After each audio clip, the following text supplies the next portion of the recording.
Hello ವೀಕ್ಷಕರೇ, ತಮ್ಮೆಲ್ಲರಿಗೂ Shashi recipes ಇನ್ ಕನ್ನಡ ಚಾನಲ್ಗೆ ಸ್ವಾಗತ. ಇವತ್ತು ಈ ವಿಡಿಯೋ ಮೂಲಕ ತಮ್ಮೆಲ್ಲರಿಗೂ ನೆಲ್ಲಿಕಾಯಿ ರಸಂನ ಯಾವ ರೀತಿ ಮಾಡೋದು ಅಂತ ತೋರಿಸ್ಕೊಡ್ತಾ ಇದ್ದೀವಿ. ಹಾಗಿದ್ರೆ ಬನ್ನಿ ಈ ರೆಸಿಪಿನ ಯಾವ ರೀತಿ ಮಾಡೋದು ಅಂತ ನೋಡೋಣ. ಮೊದಲಿಗೆ ಒಂದು ಪ್ಯಾನ್ನ ಬಿಸಿ ಮಾಡಿಕೊಂಡು 1 ಟೇಬಲ್ ಸ್ಪೂನ್ ಅಷ್ಟು ಜೀರಿಗೆನ ಹಾಕೋತಾ ಇದ್ದೀವಿ. ಜೊತೆಗೆ ಅರ್ಧ ಟೇಬಲ್ ಸ್ಪೂನ್ ಅಷ್ಟು ಕಾಳು ಮೆಣಸನ್ನು ಹಾಕೋತಾ ಇದ್ದೀವಿ. ಈಗ ಇದನ್ನು ಲೋ ಫ್ಲೇಮಲ್ಲಿ ಚೆನ್ನಾಗಿ ಹುರ್ಕೊಳ್ಳಿ.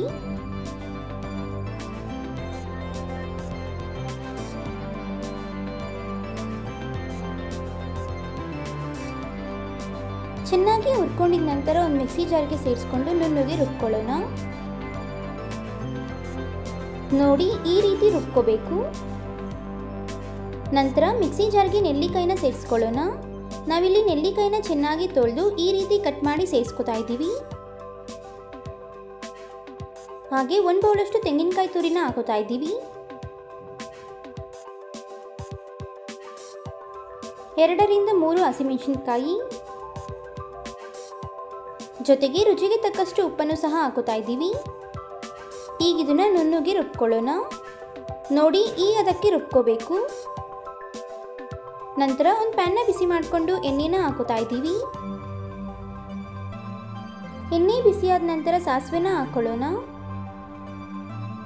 ಹಾಗೆ ಸ್ವಲ್ಪ ಬೆಳ್ಳುಳ್ಳಿನ ಹಾಕೊಂಡು ಚೆನ್ನಾಗಿ ಫ್ರೈ ಮಾಡ್ಕೊಳ್ಳಿ.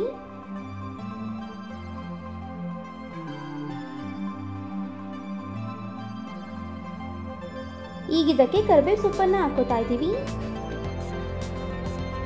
ಹಾಗೆ ಸ್ವಲ್ಪ ಖಾರ ಮೆಣಸಿನಕಾಯಿನೂ ಸಹ ಹಾಕೋತಾ ಇದ್ದೀವಿ. ಈಗ ಇದನ್ನು ಸಹ ಚೆನ್ನಾಗಿ ಫ್ರೈ ಮಾಡ್ಕೊಳ್ಳಿ.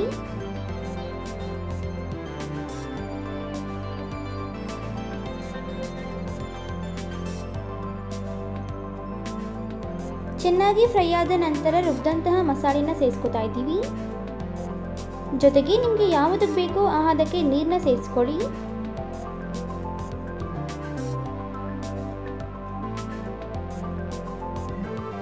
ಹಾಗೆ ರುಬ್ಬಿದಂತಹ ಪೌಡರ್ನ ಹಾಕೋತಾ ಇದ್ದೀವಿ. ಜೊತೆಗೆ ಸ್ವಲ್ಪ ಬೆಲ್ಲನೂ ಸಹ ಹಾಕೋತಾ ಇದ್ದೀವಿ. ಈಗ ಇದನ್ನ ಚೆನ್ನಾಗಿ ಮಿಕ್ಸ್ ಮಾಡ್ತಾ ಲೋ ಫ್ಲೇಮಲ್ಲೇ 5 ನಿಮಿಷಗಳ ಕಾಲ ಕುದಿಸ್ಕೊಳ್ಳಿ.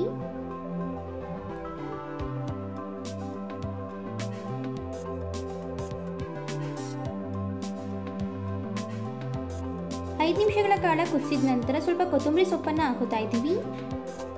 ಈಗ ಮತ್ತೊಮ್ಮೆ ಚೆನ್ನಾಗಿ ಮಿಕ್ಸ್ ಮಾಡ್ತಾ 2 ನಿಮಿಷಗಳ ಕಾಲ ಕುದಿಸ್ಕೊಳ್ಳೋಣ.